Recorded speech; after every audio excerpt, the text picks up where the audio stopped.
Now I'm going to answer the obvious question. What if they start to ask a bunch of questions? You know what? I'm brand new. I just got started. Sammy knows everything. Pam knows everything. Laura knows everything. They've helped hundreds, if not thousands of people. They'll be sure to answer all your questions. So just keep closing on the call. That's it. Simple. How many of you guys are excited to implement this right away? Now watch what we did with the texting template when we talk about the 3 key indicators that we want to focus on in this market and globally. Does this help you attract new customers? Does it help with retention? Why does it help with retention? It's duplicatable and it gets people paid fast. And does it help with leadership development? Of course, because you're creating consultants. And can a consultant turn around and go crystal manager very quickly just through this template? Templates work, guys. So I'm really excited to have brought this to you again. The entire script will be in your event app, and we're going to move forward. Sound good? If you're fired up about the text, if you make some noise.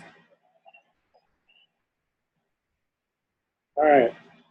Now, let's get serious for a minute, though. Let's get serious.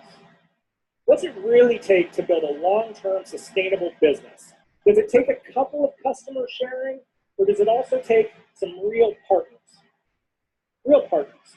Now, in my personal philosophy, the key to building a sustainable, effective, long-term network marketing business is you want to teach a lot of people how to do just a little bit and find a couple of people who do a lot. And this is where Pareto's principle is going to apply to your business the same way it does everywhere else, and that's the 80-20 rule. 80% of your volume is most likely going to come from 20% of your organization. Leaders, have you guys found that to be true? Jim and Kathy, do you find that to be true? 80-20 is always going to apply. So now the big key is identifying those 20%. So when we're getting a new person started, we have them make a list. But we have them make their list a little bit differently.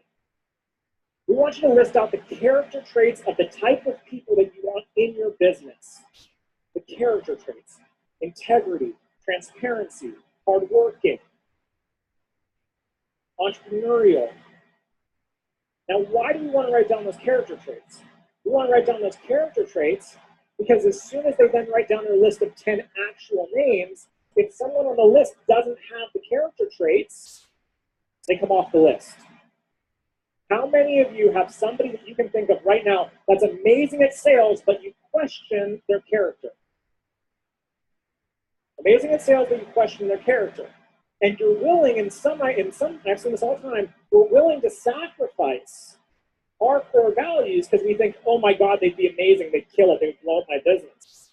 So when I say they would blow up your business, you're right, they will, because a person with no integrity or who doesn't have your core values will blow up your business. The other reason we have you focus on core values is because when you put on that prospecting consciousness hat, who do you think you're most likely to spot when you're out and about? Okay. Now it's time to understand the different philosophies on how to build. There are 2 ways to build a network marketing business. There's the top-down approach and the bottom-up approach. Now, bottom-up is how most of you probably got started. How many of you guys came in for the products and then you had amazing results and you just started sharing? A lot of people. And how many of you guys caught the vision, you're like, yo, I'm going for this bad boy? Okay. Those of you that started sharing organically, that's a bottom-up build. And what that looks like is we get a couple of customers started, and we hope and pray that they decide to share. How many of you guys have people in your organization right now that have had amazing results, and for the life of you, you can't understand why they just won't share? Okay. The reason they won't share is because you went bottom-up with them. Chances are the conversation sounded something like this. You're going to love the products, you're going to feel amazing, you're going to lose weight, you're going to have more energy, blah, blah, blah, blah. By the way, if you tell people about it, you're going to make a little bit of money too. And then what happens? They start to get results, and you go back to them, and you try and speak with them about sharing. And do they share? Not usually. And why? Because your agenda to get them to share is for your benefit and not for theirs. But if we go top down, that means we lead with the opportunity and we default to the products. Because if I get somebody started, or if I try and get someone started, and I talk to them about the products, and they're not into it, they don't believe in cleansing, for example. If I go, hey, John, you know, it's nutritional cleansing. You're gonna feel great. And John's like, yeah, man, I really don't believe in cleansing. But John, there's this amazing opportunity attached to it. Do you think John's gonna want to build a business based on a product that he doesn't believe in? What are the odds of that? Pretty slim, right? And my core value is integrity. So if somebody's not willing to get behind the product, why would I want to build with them? So John's not who I'm looking for. But if I lead with an attitude that says, John, this is an incredible opportunity because the products are amazing. And John says, you know what, man, I'm really busy with the military right now. I got a lot going on. That's not for me right now. I can still then transition to, no worries, John, let's talk about some health goals you might have. So I don't back myself into a corner. So I go top down. I lead with the opportunity. I default to the products. You guys getting this so far? Okay. Now I understand, and I want to be sensitive to this. Going top down is a paradigm shift for this market. This market was built on bottom up, and there's nothing wrong with that. And we want to have a hybrid. That's why we go customer first. That's why we're proud to say we have 83% customers and 17% shares. But guys, you know what our company numbers would be if we could just invert that a little bit? If we could get that 83% to come down to like 75%, you guys understand how quickly we become one of the biggest, if not the biggest companies in the entire world just by that subtle little shift. And how many of you guys want to be a part of the biggest company in the world? I don't know about you guys, but part of what gets me out of bed still every single day is hanging on to their vision. I want to be a part of that. But in order to do that, we've got to share the vision. We've got to get people excited about the opportunity. Because would you agree this is an exciting opportunity? And it's exciting because the products happen to be amazing too. There are a lot of companies out there, guys, but very few can boast what we can boast. Very few can back their opportunity with products that can deliver as well. We're very fortunate, and I want to invite you to be aggressive in your belief about that. So we're going to teach you guys the top-down invitation. It's very simple. It's very simple. We're doing something called peek and pass. Similar to the text template, notice that all I did was pique their curiosity and pass them along to a tool and then to my partner. That's always the theory. It's always just peek and pass, peek and pass, peek and pass. Now, this one's a little bit complex, so hang with me. This one's very complex. Hey, would love to catch up with you. Work on a project. I thought of you. When can you chat? How many of you have the ability to send that in a text message or in a voice note? That's it. Or, hey, can't stop thinking about you. Have something I want to run by you. When do you have a few minutes for us to catch up? Or, hey, had something really interesting come across my desk. This is my favorite one. I've been saying this for years. Had something really interesting come across my desk. You're the first person I thought of. When can we chat? Are you guys able to do this? Now, when they say I can chat right now or I can chat in 10 minutes, then the next question becomes, what do I do? You tell your story. Hey, I'm so excited. I'm so excited. Thank you for calling me back. I only have a few minutes to chat, but listen. Listen, I know you know how frustrated I've been working in the fitness industry. I know that we've shared conversations about how exhausted we are and how much we wish we could spend more time with our families. And I believe I found an exit strategy for us. If I could introduce you to my friend Jackson Park, who went from being a factory picker to a millionaire in his 20s, would you be open to hearing his story and learning more about what we're working on together? Would you be open to connecting with him and learning more? How many of you guys can have that conversation? Now they're going to say, well, what is it? How does it work? You know what? All I know is that I'm excited, and you're the exact type of person who I've always wanted to be in business with, and I know you'd be amazing at this. Would you agree? Would you agree? Pam, would you agree that if our systems can help you and Kevin retire to the mountains so you can focus on your son's skiing career, would you agree that would be worth 15 minutes of your time? You hear how I'm tying them down? Would you agree? Would you agree? Jackson, would you agree that if I can help you get back to feeling like the athlete that you were while creating more freedom in your life, would you agree that would be worth 15 minutes of your time? Would you agree? What do you think he's going to say? And if it's not worth 15 minutes of his time, what kind of apple is he most likely? Rotten apple. Because one of the character traits I'm also looking for is open-minded. Open-minded. So far, so good? If you're excited, just make a little bit of noise so I can feel you. Okay. Now, many of you feel like you've talked to everybody in your warm market, right? You feel like because you've posted some before and afters on Facebook, everyone must know you do isogenics. And so you've created the belief that says, I have no one left to talk to, even though the numbers show that only 70,000 people in all of Australia at its peak have ever used isogenics, and there's a population of 24 million, I believe. So there's room to speak with people. So what do we say? How many of you would like a very quick little template and formula that I've been using for 11 years on how to connect with anyone, anywhere, anytime, and identify whether or not they're a red apple, green apple, or rotten apple? How many of you guys want that formula? Say yes. Say yes. All right, let's do it.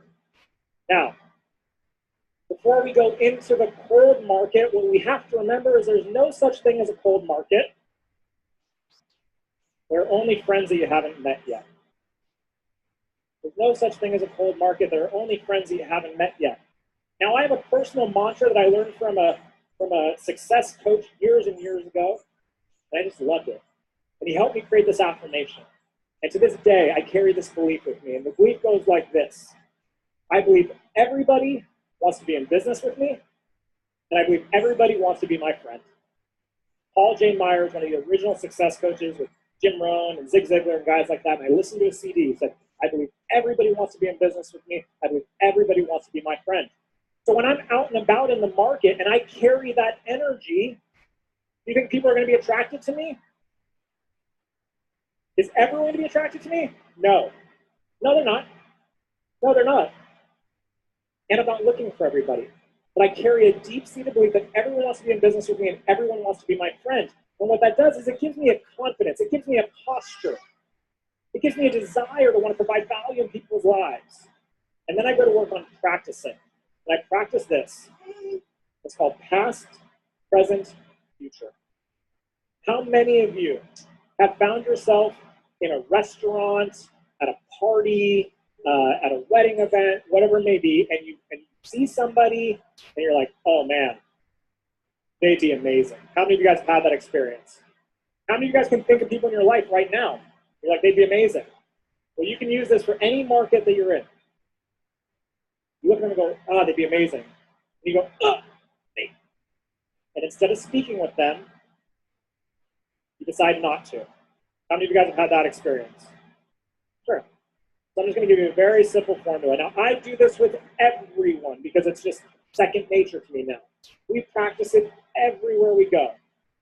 Very simple. So I want you to imagine that you're at a restaurant and you have a server who's been amazing. They've given you 5-star level customer service. They have a great personality. They're super dynamic. They're very engaging. They're very attentive, right? And you're just going to start a conversation with them. Now, before you start the conversation with them or anyone else, you've got to be genuinely curious. You've got to want to know about people. You've got to want to listen so hard that it hurts.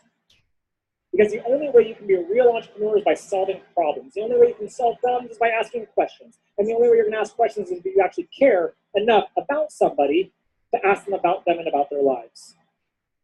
So, I mean, an amazing server. They have a great attitude. I go, you know what? I pay them a little compliment. I go, you know what? You have been amazing. We did a lot of restaurants, and I just so appreciate the service you've given us. Curiously, how long have you worked here? Past. How long have you worked here? Past.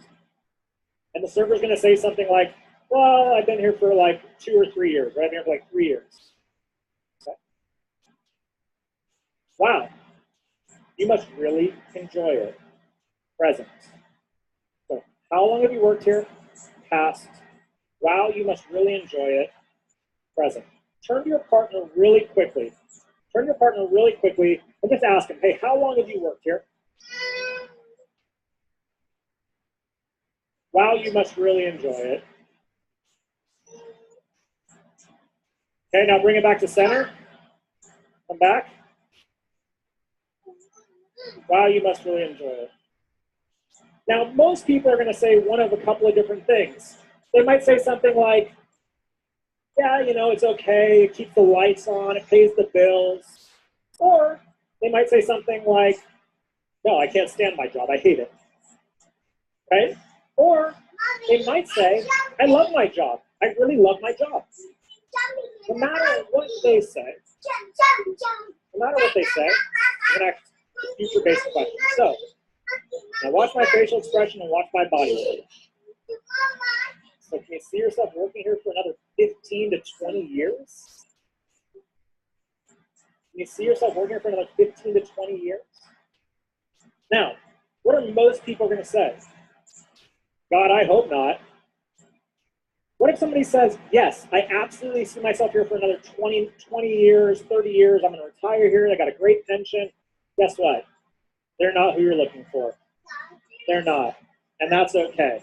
You thank them for their service. You acknowledge and honor them for the fact that they like their job. This industry, there are too many sleazebags out there that shame people for enjoying their jobs. That is not us at this company. So honor them. It's okay that they like their jobs. Nothing wrong with that. So can you see yourself working here for another 15 to 20 years? Most people are going to say, God, I hope not, or no, I'd rather not. Now comes another future-based question. What would you rather be doing? What would you rather be doing? God, I'd rather be spending time with my family. I've always wanted to own my own business. I'd rather be traveling. I'd rather not have to clock in and clock out every day. Now here's where it gets really fun. I'm going to say, you know, you would be amazing at what I do. Or you'd be amazing at what my wife and I do. Or you'd be amazing at what my partners and I do. You'd be amazing at what I do. Now, what do you think they're going to ask me? What do you do? And now this becomes the greatest challenge for some reason in network marketing, where we go, well, I get people started on this nutritional cleansing system, your cells and protein, and we go into paralysis. But remember, an entrepreneur is someone that gets paid to solve problems. So would you agree that if with your what do you do line, you could solve their problem? Would you agree that that's going to get them more interested? So what if I gave you just another little template to fill in the blanks? What would you rather be doing? You'd be amazing at what we do. What do you do? It's really funny you should ask. It's really funny you should ask. I show servers how to stop trading time for money so they can travel more and spend time with their families. That's it. What do you think they're going to say? They're going to say, tell me more about it. Now, why are they going to say, tell me more about it? Because they told me that this is what they want. They told me that this is what they want. Write this down. Stop telling people what they need and start finding out what they want. Stop telling people what they need and start finding out what they want. Let's just go over it again. How long have you worked here? Past. They answer, wow, you must really enjoy it. Present. Can you see yourself doing this for another 15 to 20? Don't forget to stretch your face and do the shoulders. Can you see yourself here for another 15 to 20 years? God, I hope not. What would you rather be doing? Now, notice my language. Not what would you do instead? Not what do you think about doing? What would you rather be doing? Now, that language is on purpose. Do you have the bumper stickers here in Australia that say, I'd rather be skiing? It's not, I think about skiing. It's, I'd rather be skiing. So we're using language that the mind is used to processing. Because they sit there at their job that they hate and they go, God, I'd rather be skiing. And now here comes this person asking them with a specific question, what would you rather be doing? And they're going to tell me. And they'll say, you'd be amazing at what we do. You'd be incredible at what we do. What is it that you do? I show people how to blank so they can blank. Now, this is where listening becomes so important. This is where listening becomes so important. You got to listen for clues. You got to want to hear what they have to say. You got to care enough about them that you are ready to serve them by solving the problem that they give you. How many of you guys are ready to serve more people? The best way we can serve is by asking questions. It's the only way we can serve. The only way. So how many of you guys are committed? What's the word? So using past, present, future from now on. Now, I want to share a quick little story with you. Well, Zach, does past, present, future really work? I don't know. About 18 months ago, I found myself in the back of a limousine in Maui, Hawaii with Eden. And we got to talking to our driver. I said, hey, bro, how long have you been driving? I said, well, I'm actually the owner of the company, but I've been here for 18 years. For 18 years. I said, 18 years, man, you must really enjoy it. Well, it's provided a good life for my family and I, but definitely it's exhausting. It's a lot of work. I don't get to see my kids a lot. I said, can you see yourself doing this for another 15 to 20 years? He said, no, I can't. I hope not. I said, well, what would you rather be doing? I said, I just want to be with my family. I just want to be with my family. He said, that's why I decided to be an entrepreneur in the first place. I said, Pearson, you'd be amazing at what we do. What do you guys do? I said, I showed burnt out business owners how to stop trading time for money so they can spend more time with their family. Does that sound like something you'd be open to learning more about?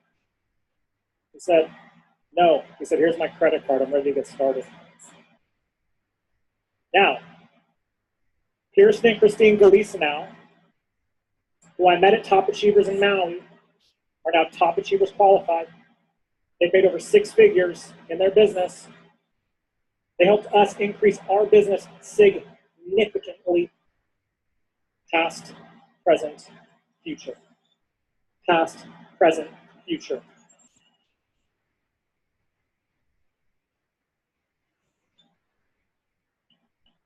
But wait, there's more. Pearson and Christine went executive in like 6 weeks. How did they do it? Text a few, learn it, do it, teach it. And then they grew very fast. They got to 4-star. How'd they do it? Top down. I will not teach anything that we haven't tested and used over and over and over again. And guys, guess what? I'm not the creator of all this stuff. There's nothing new under the sun. I'm just taking old school principles that have been used for years and years and years, giving them a little bit of a new school twist, using some technology when necessary. Guys, techniques change, but principles always stay the same. Always stay the same. Now, is everyone going to say yes to you? Of course not. Are you going to face rejection? Of course you are. How many of you fear a little bit of rejection? How many of you guys fear rejection? That's part of the reason you don't take the action you know you deserve to take in your life. So I'm just willing to stand up here and just kind of hit you between the eyes if that's okay. Do I have your permission to coach you? Let me ask you a question. What's scarier?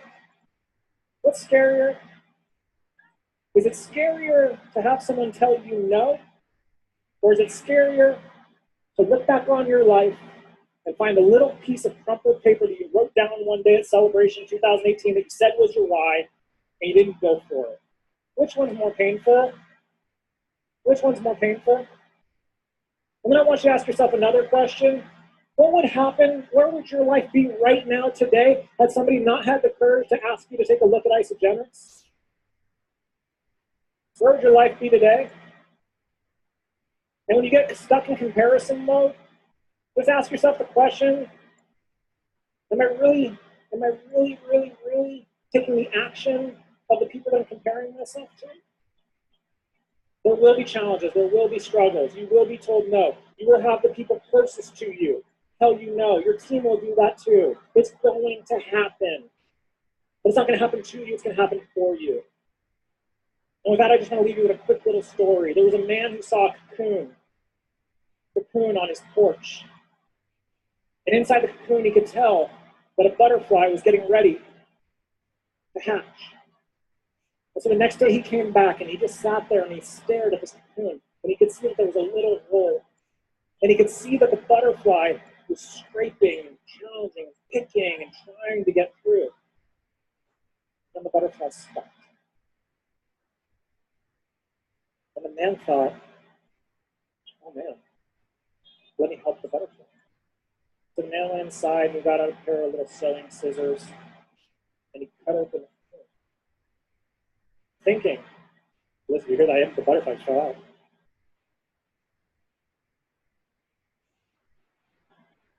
Thinking that as soon as he cut open the hole in the cocoon, naturally the butterfly would spread its wings and start to fly. But he was shocked because that didn't happen. What happened was he noticed that as the butterfly came out, its wings were collapsed. And it was weak.